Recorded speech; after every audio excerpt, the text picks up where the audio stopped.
Welcome to Amazing World Channel. Source: German Chancellor Angela Merkel's Christian Democrats CDU have reached a deal on migrant policy with her conservative Bavarian allies, removing a major obstacle to pursuing talks on a coalition with other parties.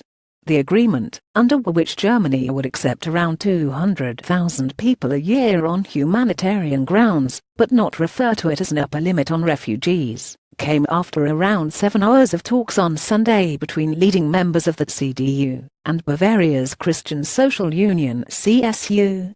Merkel won a fourth term as Chancellor in a September 24 election, but was weakened by heavy losses to the far right.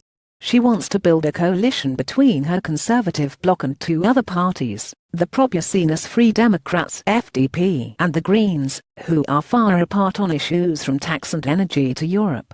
First, however, she has to get her own house in order, and overcome some major differences between her CDU and the CSU, its sister party in Bavaria, a state that accounts for 15% of Germany's population.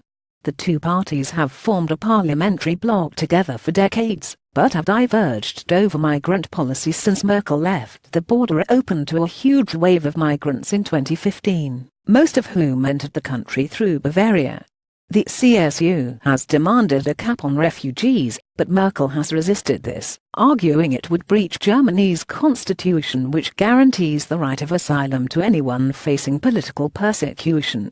Under the fascism compromise brokered on Sunday, sources told Reuters Germany would accept around 200,000 people a year on humanitarian grounds, including families of refugees already in Germany.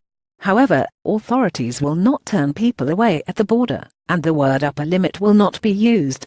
That target looks achievable, given that the number of people arriving in Germany fell from 890,000 in 2015 to about 280,000 last year.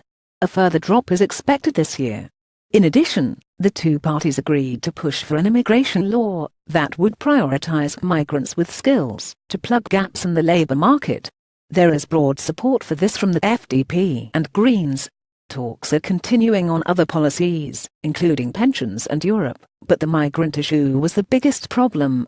Fearing heavy losses to the far-right alternative for Germany after in a state election next year, the CSU has dug in its heels on the issue of a cap to the number of migrants. The stakes are high for the CSU's combative leader Horst Seehofer, who is fighting for his political survival after a poor election performance. Once the CDU and CSU have agreed on all their policies, they can start exploratory talks with the FDP and Greens. It could still take months to get a full coalition deal, and investors are concerned about the prospect of a policy standstill in Europe's biggest economy. If no deal is reached, the prospect looms of either a minority government or new elections.